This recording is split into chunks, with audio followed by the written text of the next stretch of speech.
Welcome to Full Access. Reginald Amar here. I have my book over here, but today I'm not going to even watch inside. I'm not even going to look into it and talk to you guys because everything I want to talk to you guys about are basically like key observations I've made. We are 4 months into the year, like we are almost entering the 5th month, and I've made certain key observations, and I'm here to talk to you guys about it. Ghanaian DJs, you people, why? I mean, like you guys are really trying your best. You people really try to actually put our artists on. You people really try to actually mash up parties. You people really try to make sure like crowd reactions and crowd experiences at festivals, concerts, and whatnot, they make sense. But you people not really they try to, if it comes from people that might like some apart, you people not really they try. I'm being very honest with you. Now the podium speech ended just last Saturday, right? We're all there. We're there for like more than 16 hours, right? I'm talking about the day before and then that particular day. We're there for a very long time. And this is one thing I noticed, one key observation I noticed, aside the whole vendor experience and then aside the whole festival experience, the artist experience or the festival bits where they were playing live music and then people were jamming and all of that. One thing I realized was that almost every DJ that came on failed to play Kweku Smoke's music. And we keep talking about this every single time. Every single time we talk about this. Ghanaian DJs, not really, they play Kweku Smoke, them a song and all of that. We even got into a heated argument yesterday about this whole, like this same thing as to why Ghanaian DJs sometimes forget to play Kweku Smoke's music. And then sometimes you might feel like, or maybe it's an oversight or something, but it's almost becoming intentional. And you see, sometimes when these things are not done, like when one person is not incorporating a specific artist, one artist in their playlist to even get people's reaction, there's a chain reaction for it. Almost everyone doesn't even involve that person. Like you go to DJ sets and then they play like gospel tunes from like 2 decades ago and whatnot. And people still jump to it because they are trying to get a certain crowd receptiveness. 2024, there was no other artist in Ghana that was bigger than Kweku Smoke. No artist. Bro, this guy churned out 2 bodies of work. Born in Hell and then Kweku Jesus. No other artist, bro. These 2 albums were top 2 on Apple Music.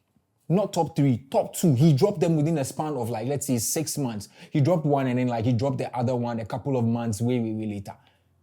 The moment he dropped, the album go number 1. For Apple Music, bro. For a very long time. No other artist has been able to do this. And you see, sometimes we say the artist is not applying themselves, but you people too know they apply your body. You guys are not doing your bit. Because I can guarantee and I can bet you that regardless of wherever it is that you are at, Kweku Smoke in fans not really like, it's actually segmented for guys in the streets and guys who are actually going through specific stuff like university guys and whatnot. But don't get it twisted. There are girls who actually listen to Kweku Smoke's music. There are girls who really and truly, when you play specific songs from Kweku Smoke, they will vibe to it. So why you people, they fail to do this? Just a couple of weeks ago, we were at Fadama, there was a Salah Fest going on, and then the DJ that was playing, I had to tell him, like, yo, play Kweku Smoke so we get the people's reaction. For places like Fadama and whatnot, you think they are only receptive to like cats like Shatawale, Stoneboy and all of that because they're in the Muslim community. And one thing I realized about the Muslim community is that they are heavily on dancehall. It's dancehall or nothing. It's only a small fraction of them who like Afro beats and then some songs. And then also, it looks like there's a sound in the Zongo communities that they only like listen to or they only like gravitate towards. I told the DJ, yo, put Kweku Smoke for inside. This guy just puts Kweku Jesus inside. Any song from Kweku Jesus online, bro, they go. Ejeku, they go. Bro, it was hold tight. It was go. Any other song he plays from Kweku Smoke, bro. And I was so shocked that like, Charlie, imagine if he hadn't played it. We wouldn't have even like noticed.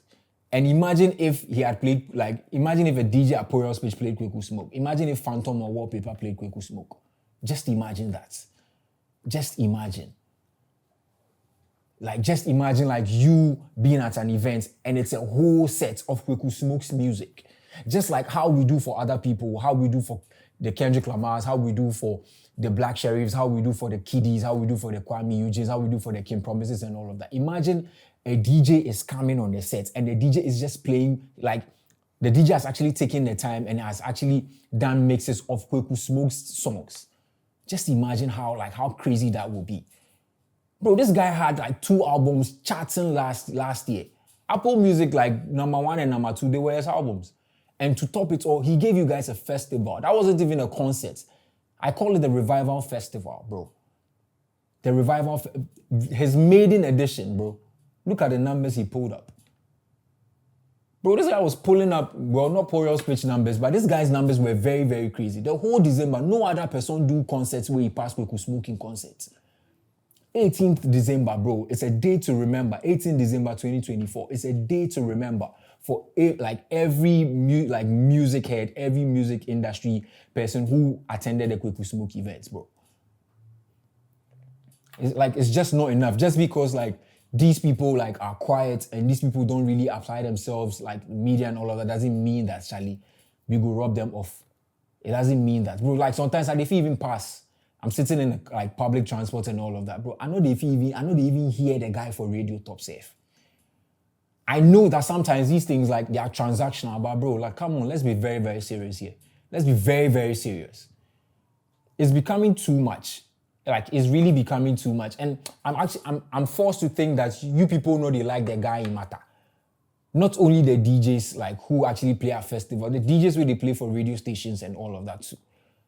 I'm forced to think that you people know they like the guy in matter because, bro, the guy is even applying himself. The guy is doing a lot. No labels, no backing. He's doing all of these things by himself. Small support. Just small support. That be what you just go feed dude and take help out, bro. The Revival concert, every artist that came there wanted to be there. Bro, they had dropped an artist lineup. I was a stage manager there, bro, program lineup D. But we know if we go according to the program lineup because a couple of hours before the concert safe or as the concert is going on, if you call you and tell you, say, Charlie, such and such they come. So make reservation or make room. Just see the love that this guy was even getting. His maiden concerts, bro. He literally had almost every other act in Ghana there. Why are we doing this? Why are we doing it? Bro, imagine say you go Tidal Rave, they never played Kweku Smoke. Tidal Rave didn't. And that be where I realized that thing from. Imagine you're at Tidal Rave, bro, and they put Kweku Smoke inside. Everybody go mad. Everyone will go mad.